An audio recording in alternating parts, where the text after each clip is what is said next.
bicara untuk di SEA Games ke depan nanti, pemain ini akan lebih siap, ya, akan lebih siap di SEA Games untuk tahun depan. Kenapa seperti itu? Iya, Assalamualaikum karena memang warahmatullahi wabarakatuh.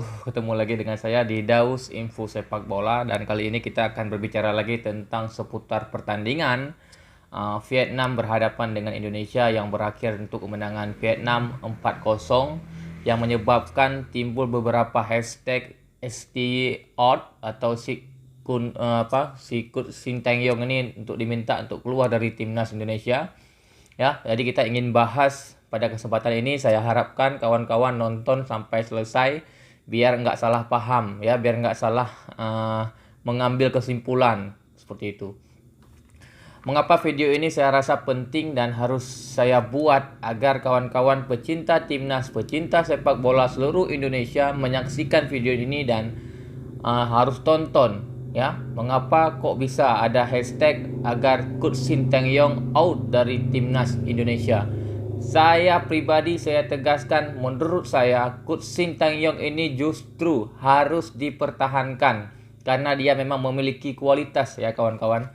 Kita tahu Coach Sintayong ini bukanlah pelatih yang biasa. Dia pernah membawa Korea ke Piala Dunia dan berhasil mengalahkan klub sebesar Jerman. Ini adalah pelatih yang punya latar belakang yang begitu bagus dan hanya saja dia butuh waktu kawan-kawan untuk di timnas nasional.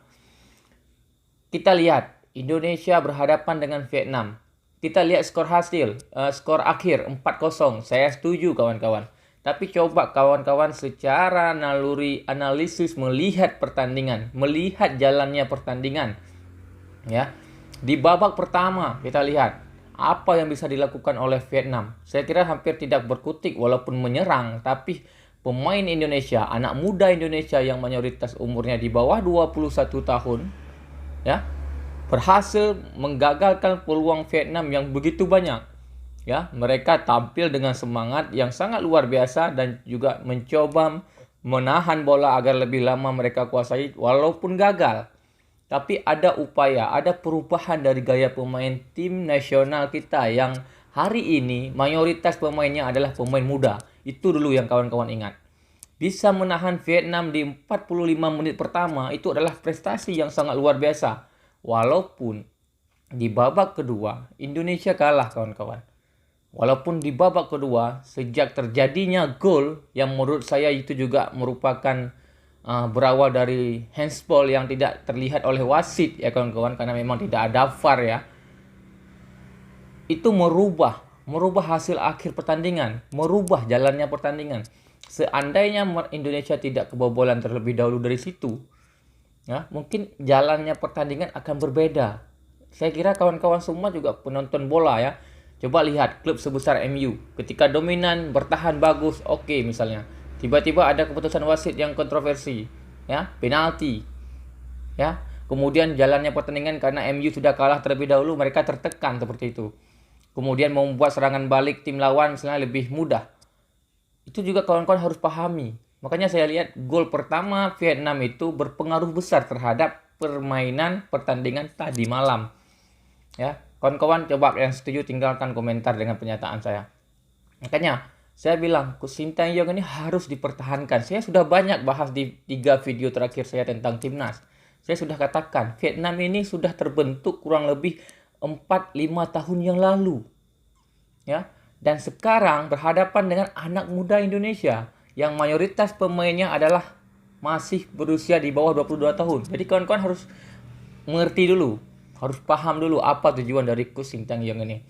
Nah, bicara untuk di SEA Games ke depan nanti, pemain ini akan lebih siap, ya, akan lebih siap di SEA Games untuk tahun depan.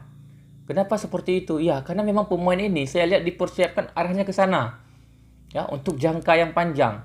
Kalau kawan-kawan melihat kesimpulannya sekarang, maka tidak ketemu.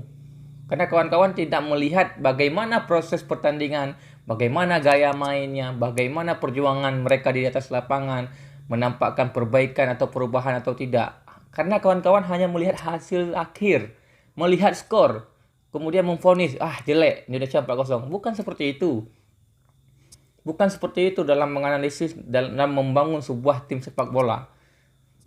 tim pelatih, tim pembina fisik, tim strategi, direktur teknik, dan lain sebagainya. Mereka melihat setiap perkembangan pemain. Walaupun memang ya secara skor akhir kita memang harus akui kalah secara pengalaman, kalah secara skill dan fisik, saya kira juga tidak terlalu kalah pemain kita ya.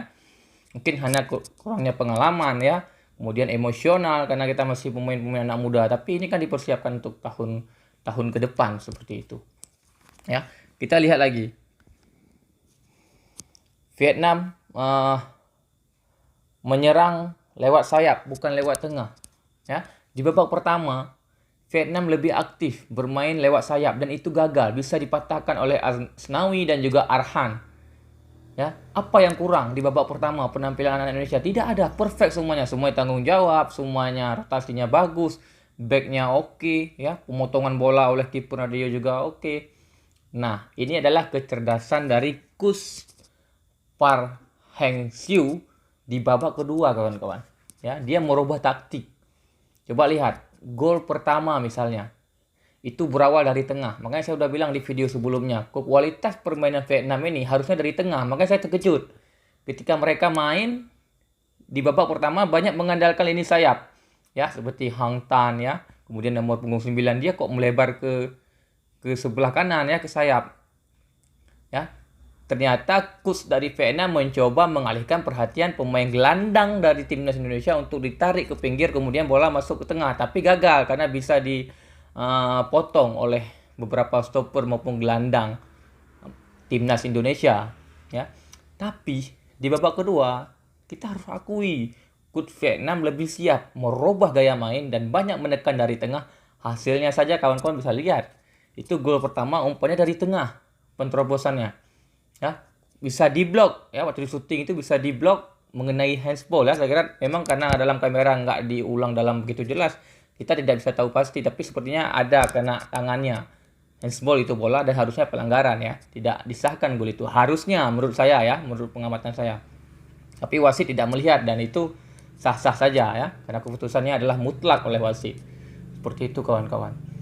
Kita lihat gol kedua, syutingnya dari depan kotak penalti lagi, gagal lagi. Makanya saya bilang seharusnya Vietnam mainnya itu memang syuting dari luar kotak penalti dan di depan kotak penalti. Itu adalah spesialis dari Vietnam. Di babak pertama mereka gagal. Mereka akhirnya harus mengikuti ritme permainan dari timnas kita. Dan di babak kedua, pelatih Vietnam merubah strategi dan akhirnya kalah. Tapi secara keseluruhan, walaupun kalah 4-0, saya melihat ada perkembangan permainan khususnya di babak pertama untuk timnas Indonesia. Jadi kawan-kawan harus paham itu dulu.